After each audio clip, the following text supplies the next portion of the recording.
सरकारच्या शिष्टमंडळानं आज वडीगोद्री इथे ओबीसी उपोषणकर्ते लक्ष्मण हाके यांची भेट घेतली। ओएसिस फर्टिलिटीच्या तज्ञांनी आयव्हीएफ उपचार पद्धतीद्वारे 1 लाखांहून अधिक जोडप्यांना मातृत्व प्राप्तीचा आनंद दिला आहे। मोफत अपॉइंटमेंट बुक करण्यासाठी आजच संपर्क साधा। आता ओबीसी आंदोलकांचे एक शिष्टमंडळ संध्याकाळी 5 वाजता मुंबईमध्ये मुख्यमंत्र्यांसोबत चर्चा करणार आहे। शिष्टमंडळात आंदोलकांच्या मागणीप्रमाणे मंत्री छगन भुजबळ आणि आमदार गोपीचंद पडळकर असतील। मराठा समाजाला 54 लाख नोंदींप्रमाणे दिलेलं कुणबी आरक्षण रद्द करावं, ओबीसी आरक्षणाला धक्का लावणार नाही हे सरकारनं लेखी द्यावं, तसंच आंदोलन मागे घेण्यात येईल अशी मागणी लक्ष्मण हाके आणि त्यांचे सहकारी वाघमारे यांनी केली आहे। दरम्यान सरकारचं शिष्टमंडळ वडीगोद्री इथं दाखल झालं असता आंदोलकांनी जोरदार घोषणाबाजी केली।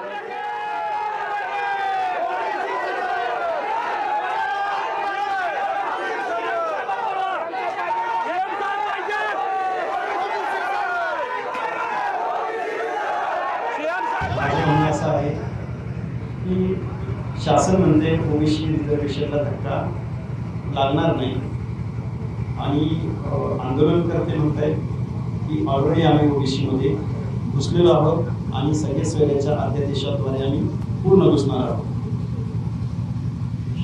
या दोन्ही प्रश्नांचं खरं काय आणि खोटं काय, कारण दोघेही वन टाइम खरं बोलू शकत नाही, वन टाइम खोटं बोलू शकत नाही।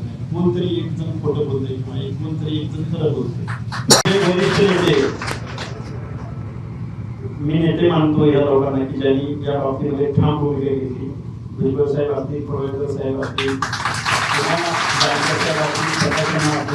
या सगळ्या लोकांनी एकत्रित बसावं। त्याचबरोबर आमचे इथे लोकलचे या गावातले बळीरामदादा खटके त्यांचे सगळे बंधू या सगळ्या लोकांना किंवा आमचे जालना जिल्ह्यातील काही लोक या सगळ्या लोक तिथे येतील, पण आम्हाला या प्रश्नांची उत्तरं मिळाली आणि ही उत्तरं नाही मिळाली तर हे आमचं उपोषण असंच चालू राहील, कारण